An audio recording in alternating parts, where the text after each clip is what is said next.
काय आहे हे नक्की? प्रॉम म्हणजे फॉस्फेट समृद्ध सेंद्रिय खत.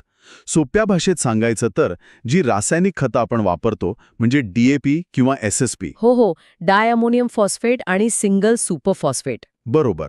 तर त्यांना हा एक सेंद्रिय म्हणजे ऑर्गॅनिक पर्याय आहे. हे बनतं कशातून?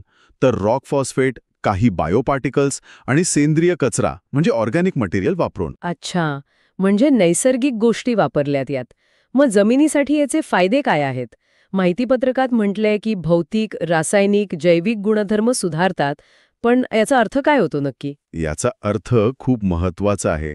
भौतिक गुणधर्म म्हणजे जमिनीची घडण सुधारते. ती मऊ, भुसभुशीत होते.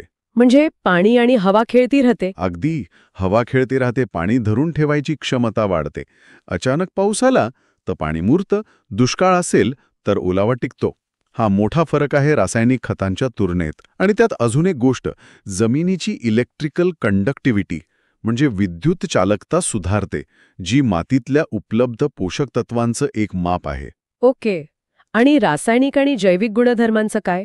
रासायनिकदृष्ट्या हे जमिनीचा pH म्हणजे सामू नियंत्रित ठेवायला मदत करतं.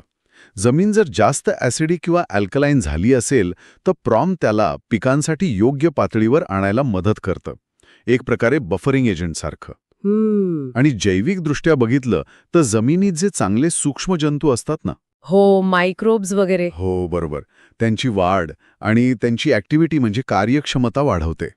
हे जंतू मग सेंद्रिय पदार्थ कुजवून पिकांना अन्न देतात. आणि हो, ह्युमस बनायला मदत होते. ह्युमस म्हणजे जमिनीचा जीवच. आणि चांगली रचना म्हणजे जमिनीची धूप पण कमी होते, हो ना? अगदी, माती वाहून जात नाही. म्हणजे जमिनीचं आरोग्य अगदी चहूबाजूंनी सुधारतंय असं दिसतंय. मग साहजिकच पुढचा प्रश्न येतो की पिकांवर याचा कसा परिणाम होतो. पिकांसाठी याचा एक मोठा फायदा म्हणजे हे स्लो रिलीज खत आहे. स्लो रिलीज म्हणजे रासायनिक खतांसारखं सगळं पोषण एकदम मिळत नाही. पिकाला जशी गरज असेल तसं हळूहळू मिळतं, खास करून फॉस्फरस.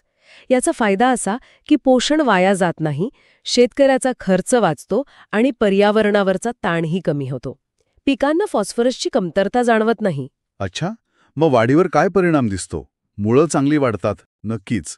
पोषण हळू पण सतत मिळालं की मुळांची वाढ